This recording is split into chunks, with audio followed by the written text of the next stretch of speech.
谁家在7月份最热的时候腌酸菜？我家呀！你看我妈在那干啥呢？腌酸菜呢。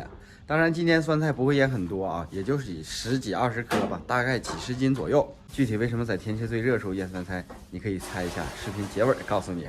看咱这个大白菜扒完以后，白白胖胖的，而且都是这种黄心的，这种腌出来以后颜色就特别好看。也不多腌，就把这一个小缸腌完就行。像这个白菜呢，就是一层一层给它压实，压一层以后，就往里撒一层这个大粒盐。妈，咱这个酸菜大概得啥时候能腌好啊？一个多月就能吃了。天热，发快。像腌酸菜啊，要因地制宜，因为现在天热，所以上面要撒上厚厚的一层盐。正常如果冬天腌的话，是不需要这么多盐的。这小缸这不说满就满吗？装不多少啊，也就10多颗。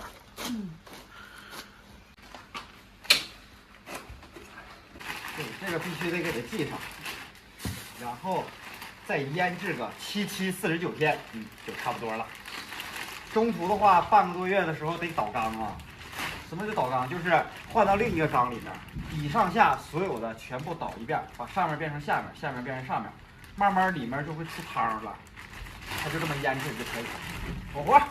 至于为什么要腌酸菜呢？相信有一些朋友已经能猜出来了，这不就为了结婚做准备吗？因为流水席还得好几天呢，咱得招待且啊，包括娘家且啊，包括我家的这些亲戚呢都会来，那得有点好吃的呀，整点酸菜，烩点五花肉，整点血肠，对吧？整点杀猪菜，这多实惠呀！实实在在、热热闹闹的，多好啊！得了，我不能多说了，说多的话就剧透了。我们下个视频见吧，拜拜。